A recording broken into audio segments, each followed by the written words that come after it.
Você vai ouvir agora uma mensagem nos encontros de paz e vida com o pastor João Ribe Palharim.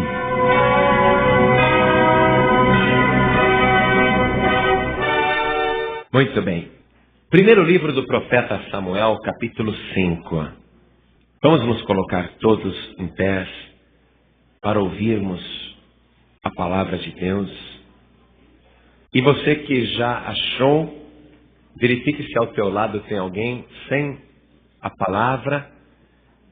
Mostra para ela onde nós vamos ler. Primeiro livro do profeta Samuel, capítulo 5, verso 1 em diante, diz assim: Os filisteus, pois, tomaram a arca de Deus e a trouxeram de Ebenezer a Asdod. E tomaram os filisteus a arca de Deus e a meteram na casa de Dagom e a puseram junto a Dagom. Amém, igreja? Muito bem, já nós vamos explicar isso aí. Mas você crê na palavra de Deus? Você crê que esta palavra é poderosa? Você acredita que Deus é o único e verdadeiro Deus? E que Jesus Cristo, seu Filho, é igual a Deus? Amém? Você crê nisso? Você crê que Jesus morreu na cruz e ressuscitou dos mortos? Crê que Ele está vivo pelos séculos dos séculos? Você crê que Jesus Cristo está aqui? Porque Ele disse, onde estiverem 2 ou 3 reunidos em meu nome, aí estou eu presente no meio deles. Você crê de verdade? Quer que Ele te abençoe e fale contigo através da palavra? Então dê a melhor salva de palmas para a palavra de Deus. Mas a melhor, igreja, a melhor mesmo. E enquanto você aplaude, diga glória a Deus. Agora diga por tua própria vontade, espontaneamente. Levanta a tua voz com toda a força do teu coração, com toda a força do teu pulmão. Isso, fala da glória, glória, glória. Não se acanhe, não. Não se acanhe, glorifica. Senhor Deus, que maravilha estar aqui na tua casa. Agora nós vamos pregar a tua palavra. Mas este povo não quer ouvir um homem falando, eles querem ouvir o Senhor falar. Então vem agora com teu Espírito Santo e toma o nosso lugar, e toma os nossos lábios, e usa a nossa boca, e fala a cada vida que está aqui presente, e que a tua palavra vá e produza o resultado para o qual está sendo mandada, em nome do Senhor Jesus. Amém. Diga amém, Jesus. Poder sentar, igreja. Vamos nos situar primeiro com relação a este fato. Os filisteus são inimigos declarados de Israel e vivem em guerra, como vivem em guerra até hoje. E a palavra filisteus, ela deriva da palavra Peliste, que quer dizer Palestina. Estou falando isso para você poder situar hoje, no mundo atual, quem seriam os filisteus? Seriam os palestinos. Muito bem. Eles entraram em guerra contra Israel e venceram. Puxa, pastor, mas como que eles conseguiram vencer o exército do Deus vivo? Porque naquela época, os sacerdotes tinham se corrompido. O sacerdote Eli, que já estava velho, tinha 2 filhos, Rófine e Finéias, que também eram sacerdotes, mas eles não tinham temor de Deus.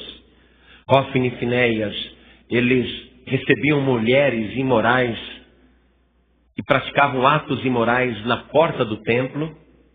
Isso fez com que o povo perdesse o temor de Deus. E eles também roubavam as ofertas da igreja, as ofertas do templo. E aquilo fez com que o povo também perdesse o respeito pela oferta. Então Deus usa o jovem Samuel para dizer para ele, olha, Eli, você não repreendeu os teus filhos, você não deu exemplo, você não os ensinou, sabendo que os teus filhos, Rófine e Finéias, faziam todas essas coisas erradas, você permitiu que eles continuassem. Então agora a profecia é essa.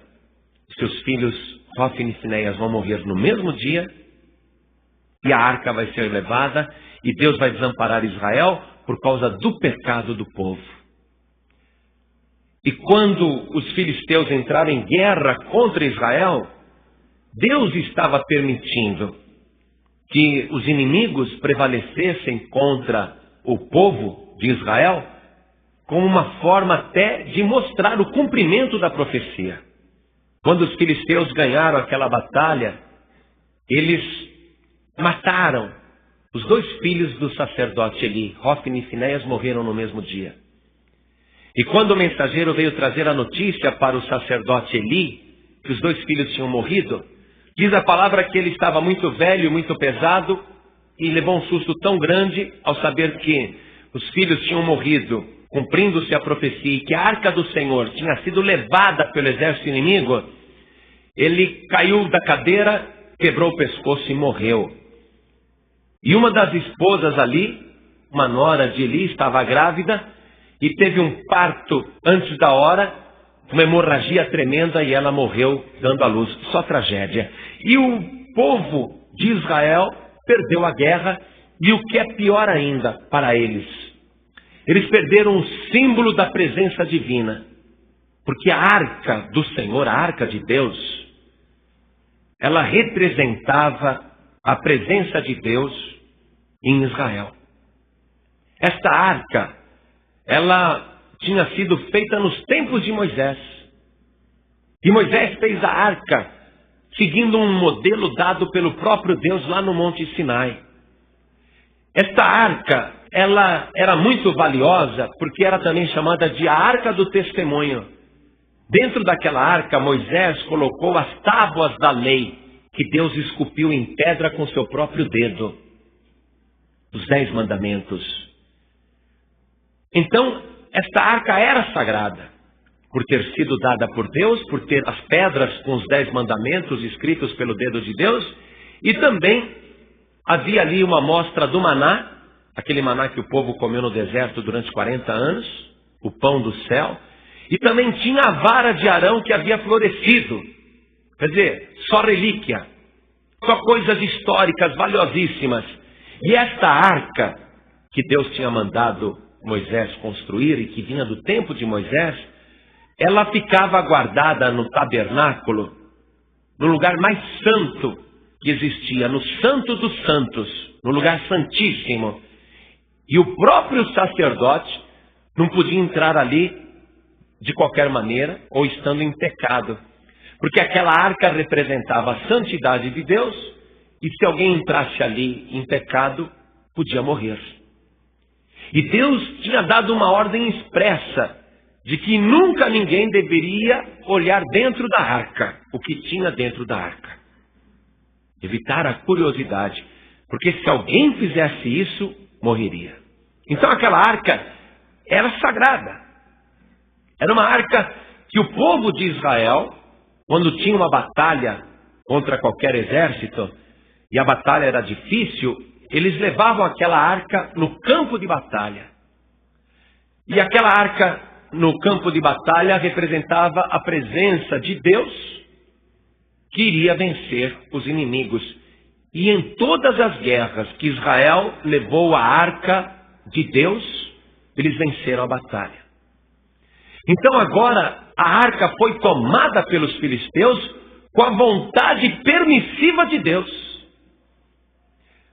E foi levada como se fosse um troféu de guerra. Os filisteus disseram: não acreditamos, vencemos Israel?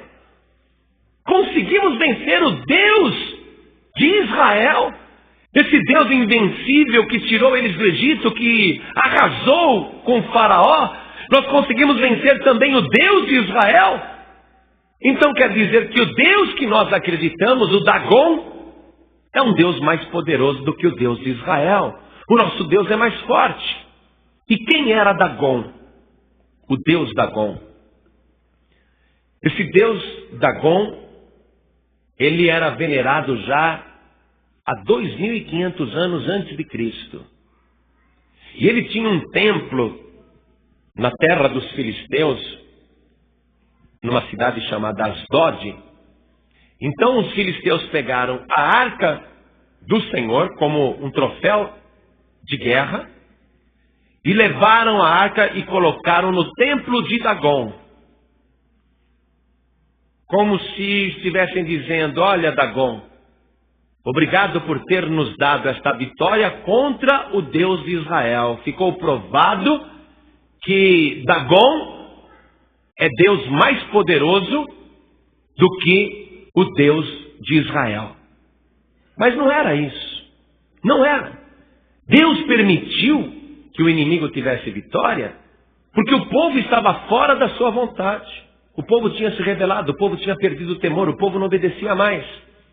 Mas o inimigo, o que o inimigo está pensando? O que os filisteus estão pensando?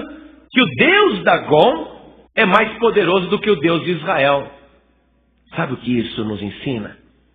Que todas as vezes que nós saímos fora da vontade de Deus, sendo nós cristãos, pessoas que conhecem a verdade e a palavra, quando a gente sai fora da vontade perfeita de Deus,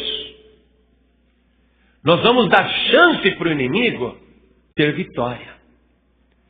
Se você conhece a palavra e lá no teu serviço tem dado péssimo testemunho, ou na escola, ou na tua vizinhança, ou na tua parentela, as pessoas sabem que você é cristão, mas você não anda guardando um bom testemunho da tua fé. Então você está fora da vontade perfeita de Deus. E Deus então permite que coisas ruins te aconteçam, que o inimigo prevaleça. Sabe o que vai acontecer? Aquele teu parente que é macumbeiro, ele vai achar que a religião dele é melhor do que a tua. Porque ele está bem e você está na pior. Aquela tua vizinha, aquele teu colega de trabalho, vendo as coisas ruins acontecer com você, ele vai dizer que a tua religião não é boa. Que a tua religião não resolve os seus problemas. Então preste atenção nisso. Não é possível que você, sendo uma pessoa de Deus, fazendo a vontade de Deus, possa estar vivendo nessa situação de derrota e de miséria. Você vai ter que fazer um autoexame aí rigoroso da tua vida e descobrir onde você está saindo fora da vontade de Deus e corrigir rapidamente o que está errado, se arrepender e se consertar. Porque senão o inimigo vai blasfemar do teu Deus. Ele vai achar que o Deus que ele serve lá, os ídolos que eles servem, é mais poderoso do que o Deus que você serve. É como alguém que chega para mim e fala: ai, pastor, me ajuda, minha vizinha falou que vai fazer uma macumba para mim. Ah, você está apavorada por quê? Ah, porque ela é macumbeira da pesada. Ah, você está com medo porque você não está na vontade de Deus. Porque se você estiver dentro da vontade de Deus, ela pode fazer a macumba com o próprio Lúcifer e Satanás. Você vai levantar a tua mão e o inimigo vai cair por terra em nome de Jesus Cristo. Não existe ninguém maior e nem mais poderoso do que o nosso Deus. Se você está tendo derrota, o problema não é com Deus, é com você. E o problema aqui no caso não era a arca e nem Deus. O problema era o povo de Israel que estava em pecado. Então eles estão agora derrotados. Você vai ver como realmente o problema não é com Deus, porque os filisteus deixaram a arca da aliança, a arca de Deus, como uma oferta defronte de Dagom. Dizem que esse Deus Dagom, ele tinha um formato de peixe. Seria o Deus peixe. Outros dizem que Dagom seria o Deus do cereal, o Deus da lavoura, o Deus da colheita, por causa da raiz da palavra Dag, que tanto pode significar peixe, como Dagã, que pode significar cereal. Então ninguém sabe direito como que seria esse Deus Dagom, a imagem dele, mas era um ídolo enorme, um ídolo enorme. Eu tive um sonho que eu estava com algumas pessoas da Paz e Vida, e nós estávamos pescando. E a pescaria estava boa. E eu vi, nadando por debaixo da água, um peixe, mas tão grande e escuro. Um peixe enorme. Mas um peixe horrível, com uma boca enorme que daria para engolir um homem. E eu pensei, nadar aí é perigoso. porque ele pode engolir um homem. Esse peixe é tão grande que pode engolir um homem. E a gente queria pegar aquele peixe. Mas era um peixe preto, escuro, enorme, que nadava naquela água. E eu vi o peixe. E quando eu disse, esse peixe é perigoso, se aproximou alguém de mim, que eu não lembro o rosto, nem a pessoa como é que era, mas eu sei que era alguém do alto. E essa pessoa me disse assim, isso não é um peixe. Isso é um dragão. E eu observei agora aqui na palavra que dragão e Dagon está muito perto. Acabo concluindo que, apesar de ninguém ter certeza de como que a imagem de Dagon era, eu estou mais inclinado a imaginar que era realmente o Deus peixe. Um formato de peixe, com rabo de peixe.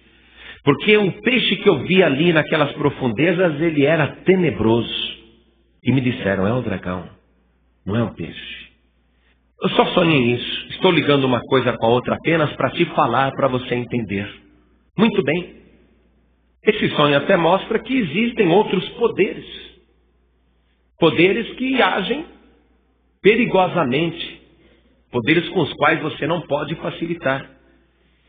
E quando ele estava lá nadando, eu acabo concluindo que a função desse dragão da água é comer os peixes.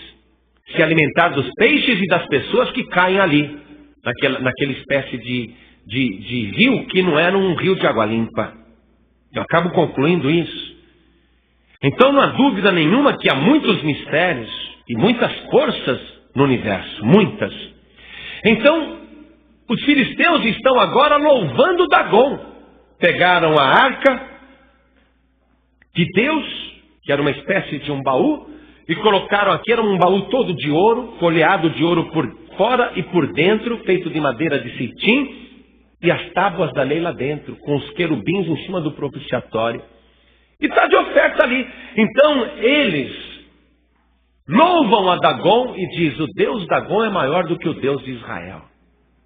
Eles terminam aquela adoração, fecham o templo e vão embora.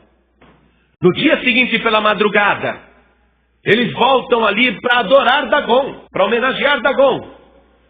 E nos diz a palavra de Deus que o ídolo Dagon, enorme e gigantesco, estava caído com o rosto em terra na frente da Arca da Aliança. E eles ficaram pensando, quem foi que fez isso? Quem derrubou Dagon na frente da arca? E eles tiveram que fazer um esforço enorme para levantar aquele Deus de pedra. Agora a gente sabe quem foi que colocou Dagon com o rosto em terra diante da Arca da Aliança. Aquele que é o Deus dos deuses, se é que existem outros deuses. Ele colocou Dagon com a face caída no chão, prostrado, para mostrar que só existe um único e verdadeiro Deus. Todos os outros deuses não valem nada, estão prostrados, estão caídos, porque eles não têm poder contra o verdadeiro Deus.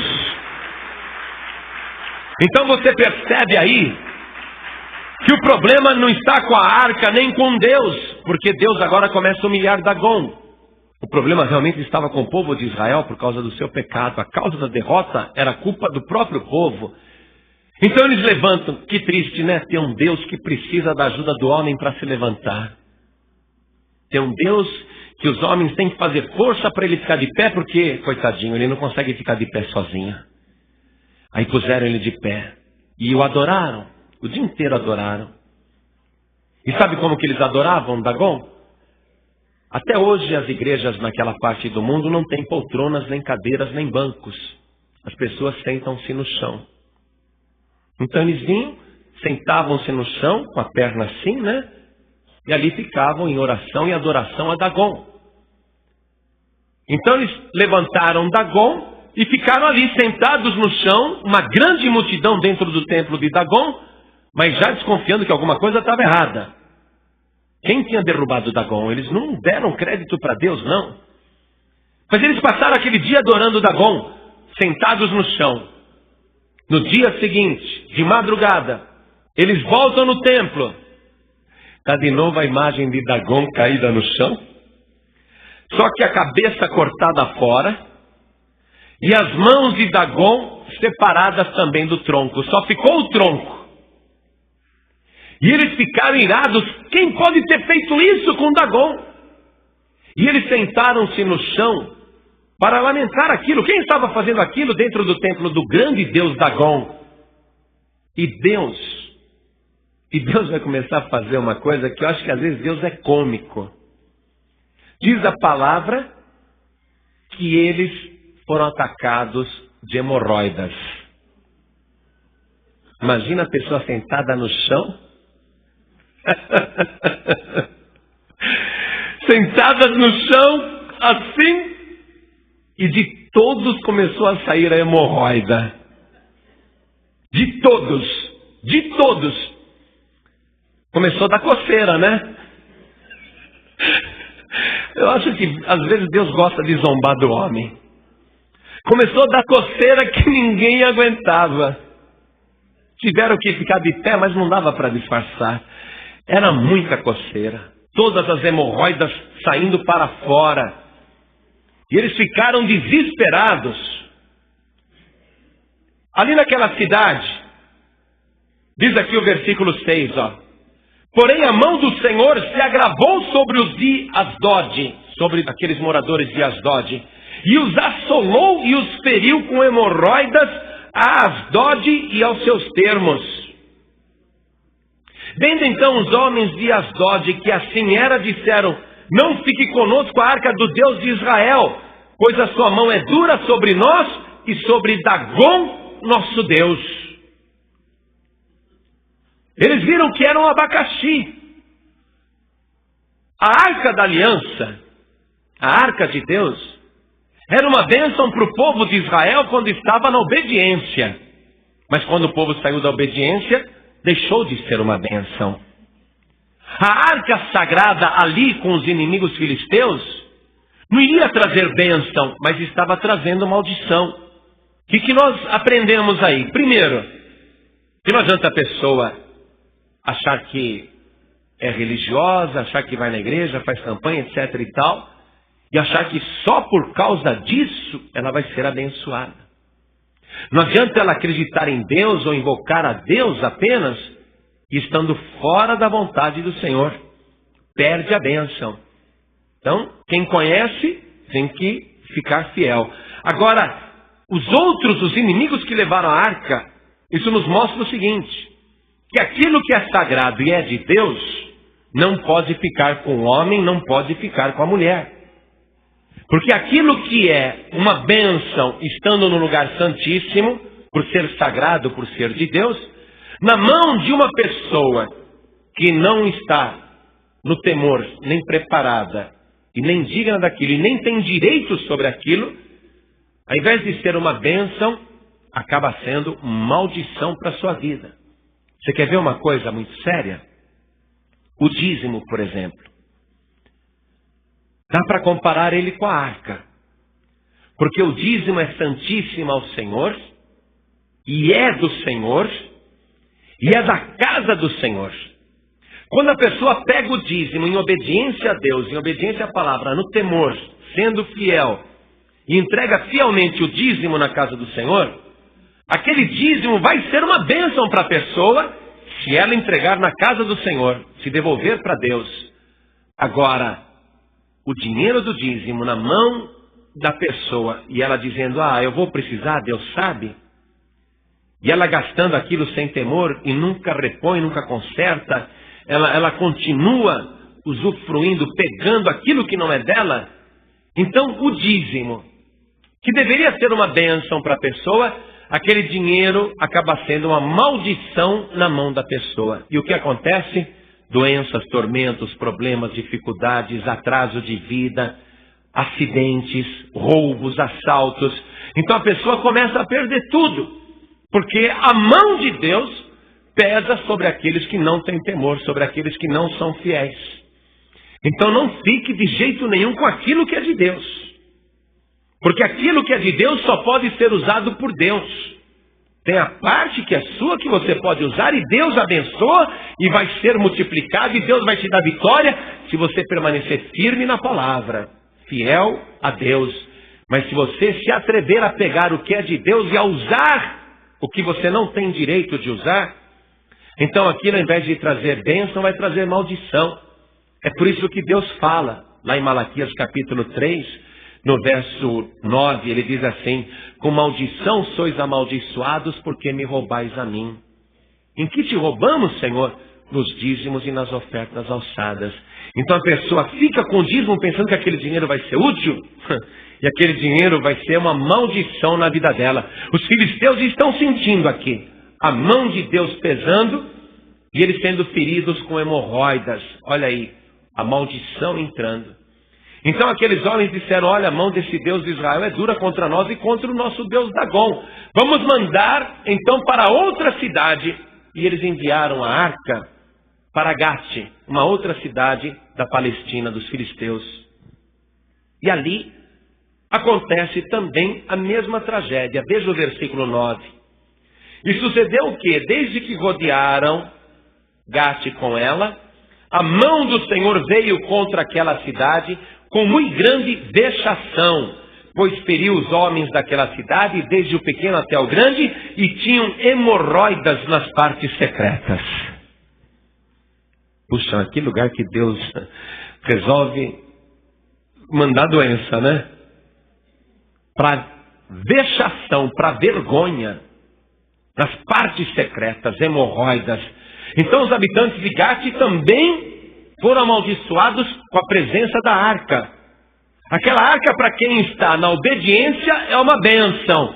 Mas para quem está na idolatria, para quem não tem temor de Deus, aquilo lá é uma maldição. Está trazendo doenças, porque ela não é para ficar exposta ao povo. Aquilo é no lugar santíssimo. Aquilo é de Deus, aquilo é sagrado. E as coisas sagradas não podem ser usadas por ninguém. Então, os habitantes de Gate falam: não, de jeito nenhum, vamos mandar essa arca embora para a cidade de Ecrom. E quando eles estão chegando na cidade de Ecrom, com a arca cheia de hemorroidas, na cidade de Ecrom os habitantes já estão sabendo da fama da arca, que ela está trazendo maldição para eles. Então eles avisam: não entre com essa arca aqui. Mas só o fato da arca ficar ali perto, o mal também entrou. Só que agora eles estão com temor. Está vendo? Porque o Dagom está com a cabeça cortada, está com as mãos cortadas. O Salmo 105, ele diz assim: os ídolos deles são obra das mãos dos homens. Tem boca, mas não falam. Tem olhos, mas não veem. Tem ouvidos, mas não ouvem. Tem mãos, mas não apalpam. Tem pés, mas não andam.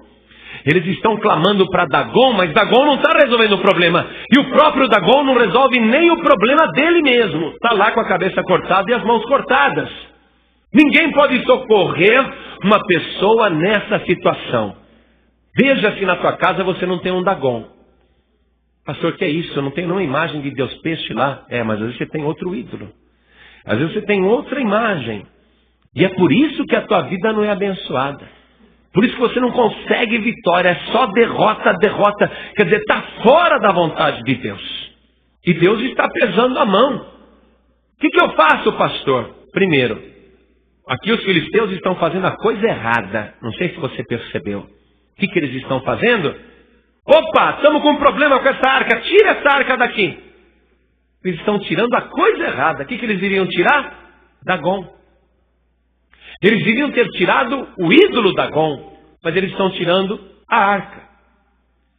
E ao invés deles fazerem a vontade de Deus, eles fazem a vontade de Dagom. Eles preferem Dagom.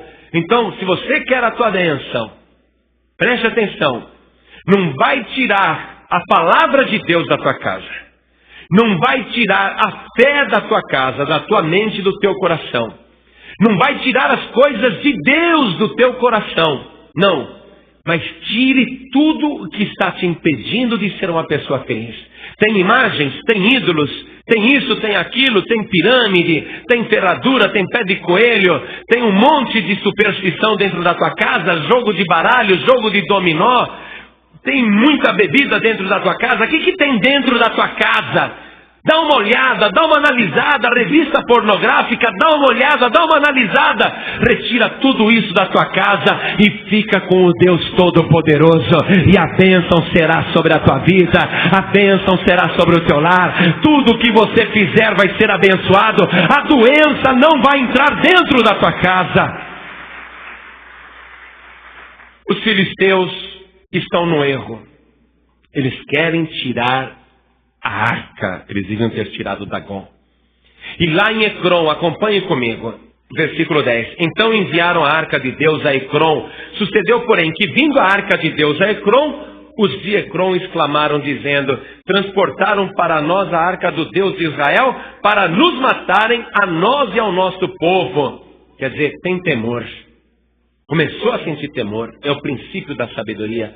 Versículo 11. E enviaram e congregaram a todos os príncipes dos filisteus e disseram: enviai a arca do Deus de Israel e torne para o seu lugar, para que não mate nem a nós nem ao nosso povo, porque havia mortal vexação em toda a cidade, e a mão de Deus muito se agravara ali. E os homens que não morriam eram tão feridos com hemorroidas que o clamor da cidade subia até o céu.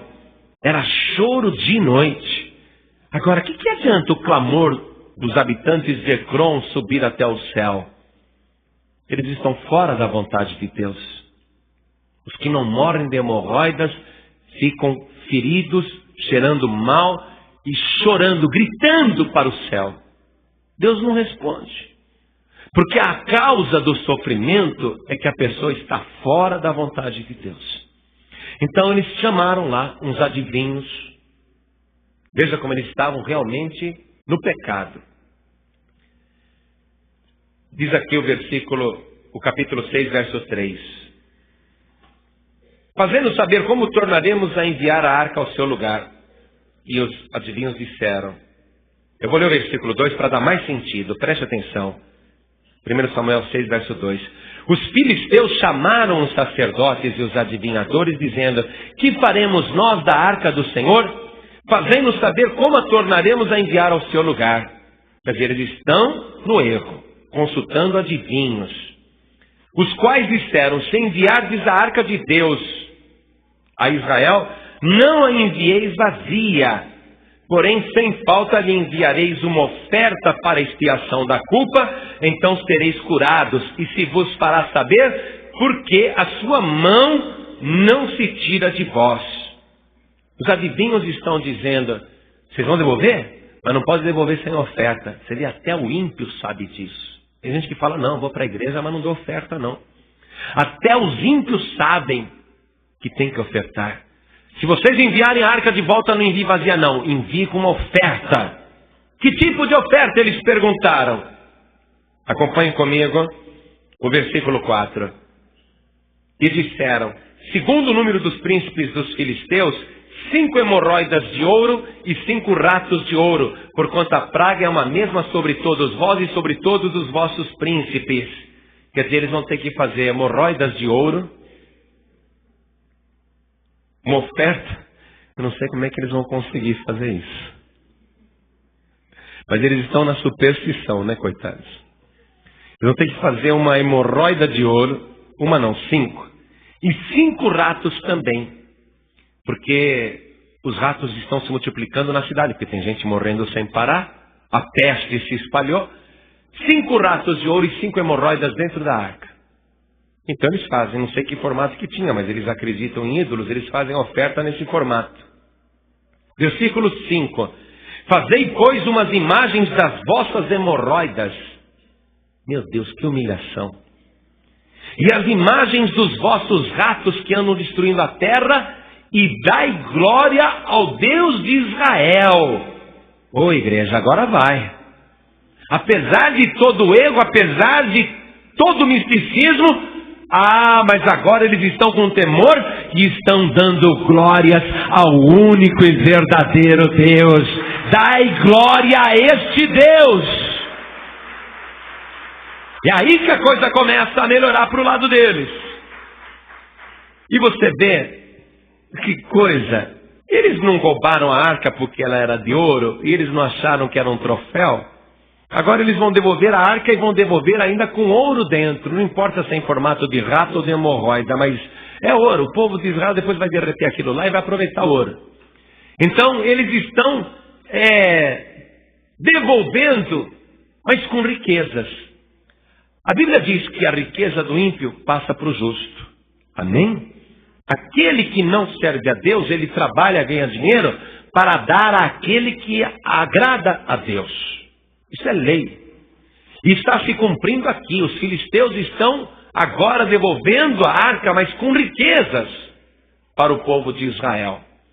Então eles estão preparando essa oferta e já estão dando glória a Deus.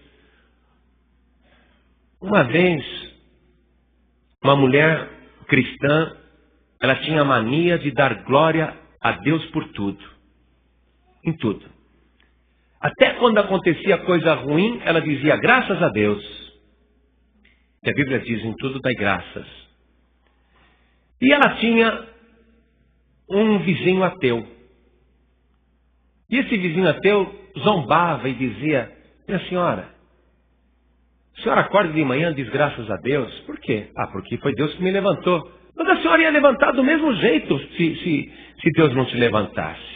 Depois Deus não existe. Mas eu prefiro dar graças a Deus porque é Ele que me levanta. Mas a senhora na hora de comer dá graças a Deus. Pois é, porque se eu tenho alimento para comer foi Deus que me deu. Mas, olha, a senhora ia ter comida para comer do mesmo jeito se não desse graças a Deus, porque Deus não existe. Lógico que existe. E a senhora, para dormir, a senhora faz uma oração e dá graças a Deus. Dá glória a Deus. Sim, dou glória e graças a Deus, porque eu tive um dia de vida que foi Deus que me deu. E vou dormir agora e é Ele que vai me dar o sono, então dou graças a Deus. Mas minha senhora, a senhora até aquele dia de vida ia dormir à noite do mesmo jeito, mesmo que não desse graças a Deus. Ela falou, mas eu prefiro dar graças a Deus, porque tudo é Deus que dá, tudo é Deus que entrega. Então esse ateu resolveu zombar da mulher cristã. E ele comprou uma cesta básica, super caprichada, com muita variedade, com muito mantimento. E pegou aquela cesta básica e planejou colocar na porta da casa da mulher cristã. Porque ele já tinha imaginado. Ele falou, a hora que ela pegar essa cesta, ela vai dizer graças a Deus. E eu vou chegar rápido e dizer graças a Deus coisa nenhuma, graças a mim. Então ele planejou e foi com aquela cesta super pesada, colocou na porta da casa da mulher cristã, bateu na porta dela e deu a volta e ficou atrás da parede. Escondido. Agora eu pego ela, agora ela vai ver que não é Deus não, fui eu. Aí a mulher abre a porta e vê aquela cesta, que coisa linda, ela nunca viu tanta comida na vida. Ela ficou maravilhada. Aí ela pegou, levantou os olhos para o céu e disse, oh meu Deus, graças te dou por ter me mandado todo esse alimento e por ter mandado o ímpio pagar a conta. O ímpio trabalha, se esforça para dar àquele que agrada a Deus, aquele que faz a vontade do Deus Todo-Poderoso. Diga graças a Deus! Você sabia que se você ficar na vontade de Deus, na bênção de Deus, na direção de Deus, você vai poder estraçalhar o inferno. Tudo aquilo que o diabo roubou e levou embora, tirou de você. Mas agora você entra na vontade de Deus. Tudo aquilo vai ser uma maldição na mão de Satanás. O diabo vai devolver correndo tudo aquilo que ele tomou e ainda vai devolver multiplicado em nome de Jesus Cristo, porque Deus está contigo. Deus, ele faz com que a riqueza do ímpio passe para o justo. Os filisteus estão devolvendo a arca cheia de ouro e ainda dizem, dai glória a Deus. Dai glória ao Deus de Israel. Muito bem. Só que eles começam a duvidar. Fala, peraí. Eu não vou levar essa arca para lá, porque à medida que a gente vai passando pelas nossas cidades, vai enchendo de hemorroida os habitantes. E ao mesmo tempo, quem vai levar? Ah, eu não. Eu quero ficar longe desse negócio da arca. E tem outra coisa. Será que essas pragas, essas doenças não são obra do acaso? Vamos fazer uma coisa? Vamos pegar 2 vacas que nunca receberam jugo. Vacas ariscas. Que nunca receberam um cabresto. E você sabe que um animal que nunca recebeu cabresto, ele dá trabalho, ele não aceita. Ele briga. Então, vamos pegar 2 vacas que nunca receberam jugo. E 2 vacas que estejam criando bezerrinhos, que estejam mamando. E vamos fazer um carro novo, para colocar a arca em cima. E vamos pegar os bezerrinhos e trancar dentro de uma casa, longe das suas mães. E vamos soltar essas vacas ariscas, indomáveis, que nunca puxaram carroça nenhuma. Vamos soltar para ver o que vai acontecer. Por que eles estão fazendo isso? Veja comigo o versículo 9. Vede então, se elas, as vacas, levando a carroça, levando a arca, se subir pelo caminho do seu termo a Bet-Semes, foi ele que nos fez este grande mal. Então foi o Deus de Israel. Se elas não forem lá para Bet-Semes direto, saberemos que não nos tocou a sua mão e que isso nos sucedeu por acaso. Não vamos ser bobo, não. Só que eles querem ajudar a coisa a não funcionar. Porque, veja bem, colocar cabresto e colocar para puxar carroça um animal que nunca puxou, 2 vacas ainda andando juntas, uma ao lado da outra, não dá certo. O animal não puxa de jeito nenhum, ainda mais sem cocheiro, sem ninguém puxando, dirigindo, não vai. Segunda coisa, eles pegaram os bezerros que estavam mamando e trancaram numa casa. O que os bezerros ficaram fazendo? Como é que o bezerro faz? Bé é cabra, né? Sei lá, é bé? Mu? Sei lá. Nunca vi. Mas eu sei que o bezerrinho chora se ele está com fome e longe da mãe. É verdade ou não é? E uma mãe, mesmo que seja um animal quadrúpede, tem amor pelo filhote. Tem ou não tem? Então imagina os bezerrinhos lá trancados com fome, né? Chorando. E as 2 vacas cheias de leite. E a prova é essa, sem cocheiro, sem ninguém puxando, para ver se elas atravessam a fronteira para Bet-Semes. Se vai mesmo. Se vai. Mas eles estão fazendo tudo para não ir. Porque olha aqui, coloca um cabresto numa vaca que nunca recebeu jugo e coloca os bezerrinhos trancados lá. E vamos ver se as vacas vão para Bet-Semes, direto na fronteira, ou se elas voltam. Se elas voltarem é porque tudo isso foi obra do acaso.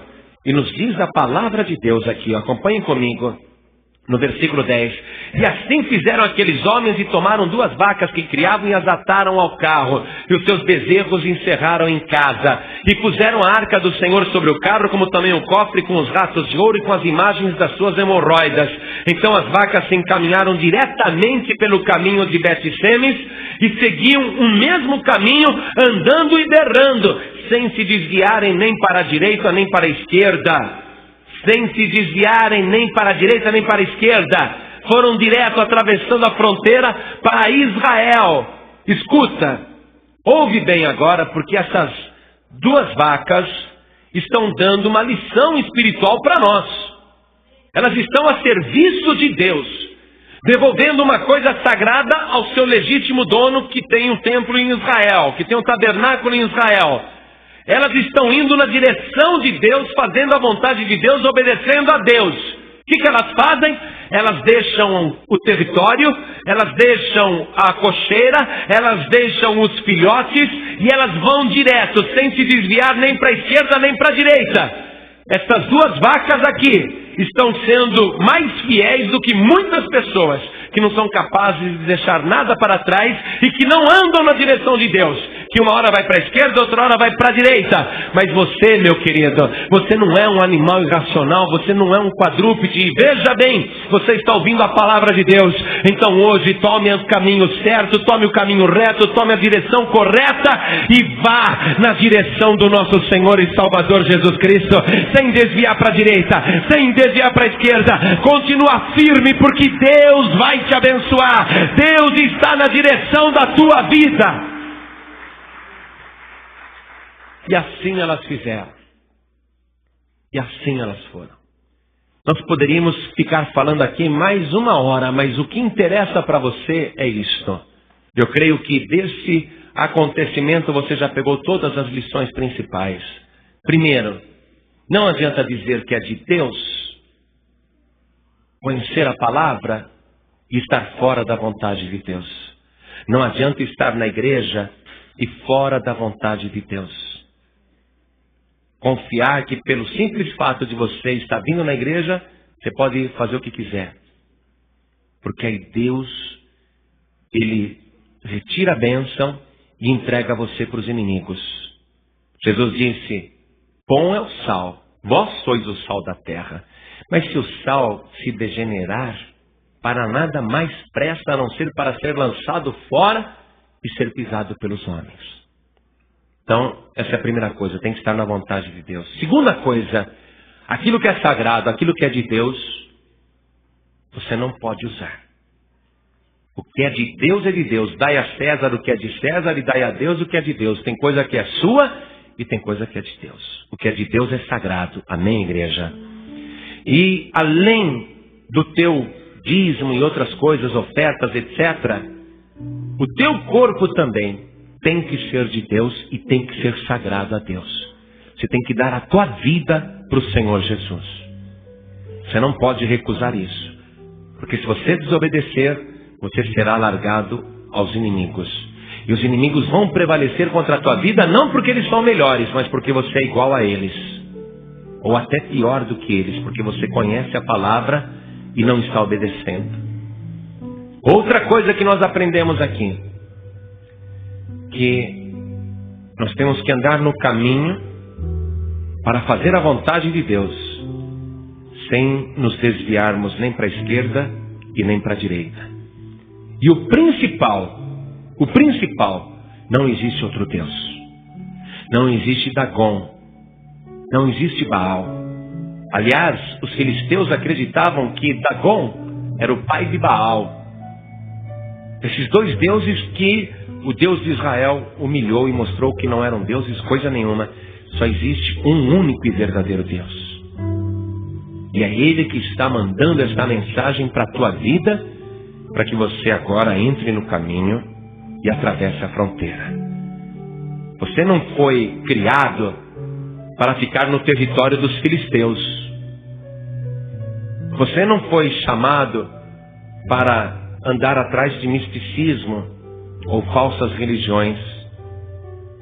Deus te criou e está te chamando, e até duas vacas irracionais conseguem ouvir a voz de Deus, entrar no caminho e não se desviar nem para a esquerda nem para a direita. E você, homem, você, mulher, criado à imagem e semelhança de Deus, a obra-prima da criação divina, às vezes consegue se comportar pior do que um animal irracional. Eu não estou querendo julgar ninguém. Quem sou eu para julgar alguém? Mas o Espírito Santo está cobrando isso de você.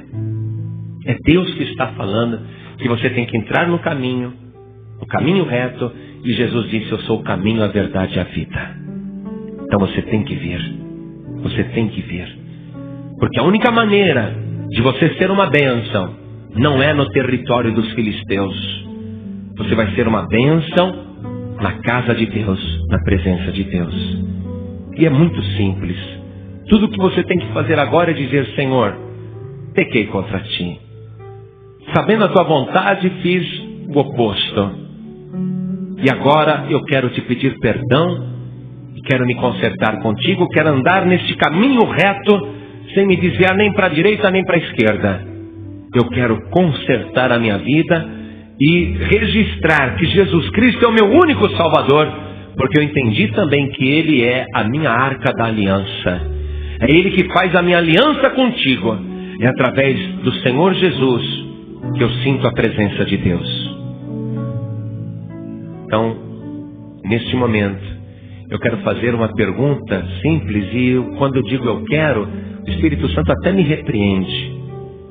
Porque Ele está dizendo que não sou eu, é Ele que quer fazer esta pergunta para você. É o próprio Deus que quer fazer esta pergunta para você. E eu estou no Espírito e sei que é Ele que está falando contigo. Ele está dizendo: você quer consertar a tua vida? Você quer se arrepender e pedir perdão dos teus pecados, entrar no caminho, corrigir, ter temor e se consertar diante do meu altar? Quer andar firme em linha reta, sem se desviar nem para a direita e nem para a esquerda? O Espírito Santo está perguntando. Se você quer, levante a tua mão direita assim bem alto, ergue bem alto a tua mão. Eu quero, pastor. Eu quero me consertar, eu quero entregar minha vida para o Senhor Jesus. Então todos vocês que ergueram as mãos, venham em linha reta até aqui, o altar de Deus. Venha aqui para frente, venha andando. Oh glória, venha. Isso, venha.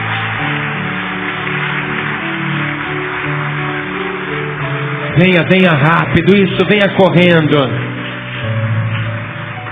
Deixa tudo para trás. Não olha nem para a direita nem para a esquerda, venha. O povo de Israel,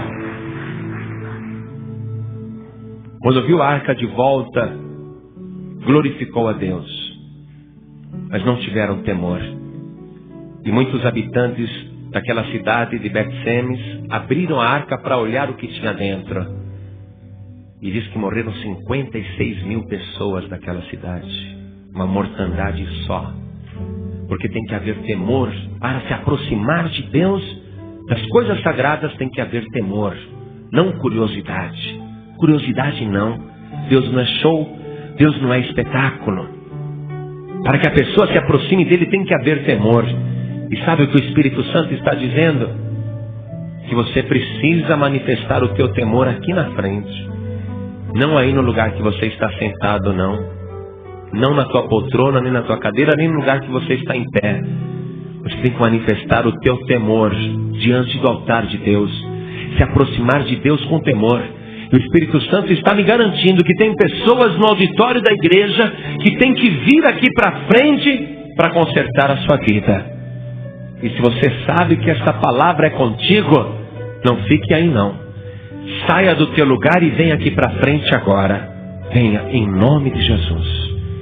Venha porque eu sei que Deus está requisitando a tua presença aqui na frente. Venha porque Ele quer fazer de você um utensílio sagrado do seu santuário. Deus quer você no lugar santo dos santos. Deus quer você diante dEle, de frente dEle. E não nessa situação que você está. Pastor, se eu for aí na frente vão pensar que eu tenho pecado. Ué, e não tem? E tem alguém aqui melhor do que você? Não. Mas se você vier aqui na frente, o Senhor Jesus disse: aqueles que se humilham serão exaltados. Então saia do teu lugar e vem aqui. Venha. Não é só ela não, tem mais gente. O Espírito Santo está garantindo isso. E eu não vou ficar chamando, porque Jesus não está em liquidação. Não é Jesus que está precisando de você, é você que está precisando de Jesus. Então venha porque eu não vou chamar mais. Nós vamos nos ajoelhar aqui na frente. Dobre o teu joelho comigo.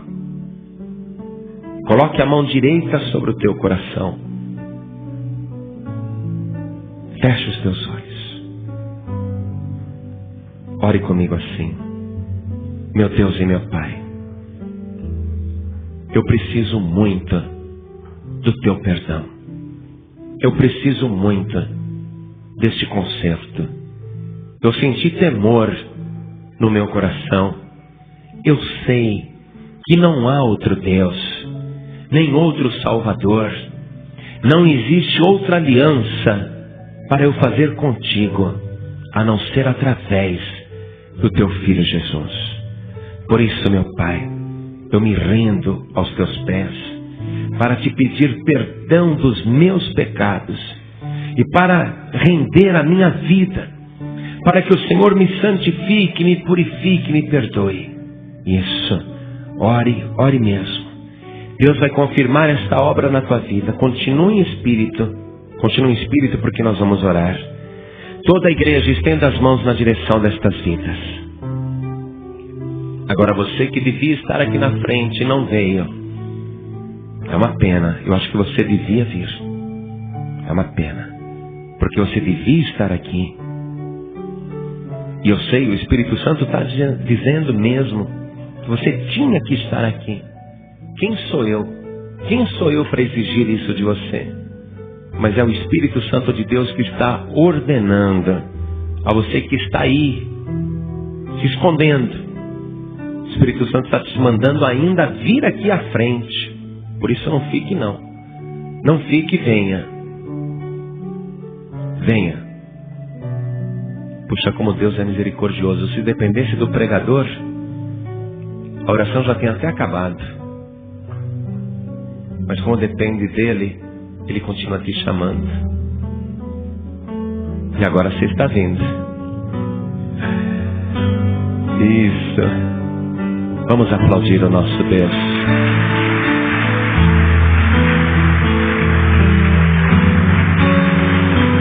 Igreja, estende as mãos aqui na direção dessas pessoas. Nós vamos orar por você. Senhor, nosso Deus e nosso Pai,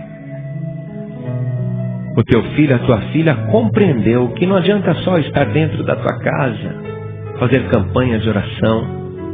Essa pessoa entendeu que tem que te servir e andar na tua presença, sem se desviar nem para a esquerda nem para a direita. E essa pessoa também compreendeu que a nossa arca da aliança é o Senhor Jesus. É através dele que nos aproximamos de ti e sentimos a tua presença.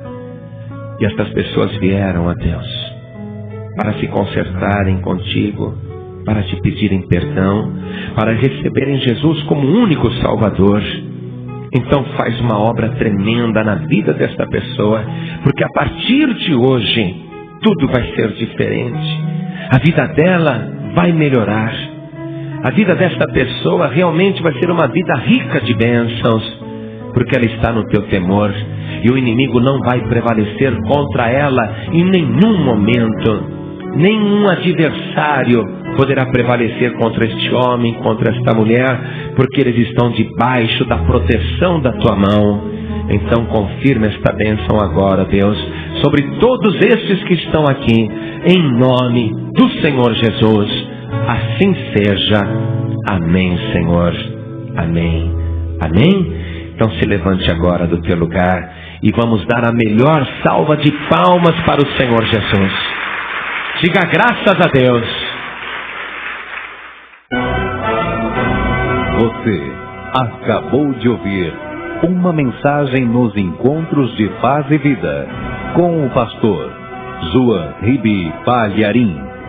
Participe você também dos Encontros de Paz e Vida, às 8 horas da manhã, às 3 horas da tarde e às 7 horas da noite. Comunidade Cristã Paz e Vida, lugar de gente feliz.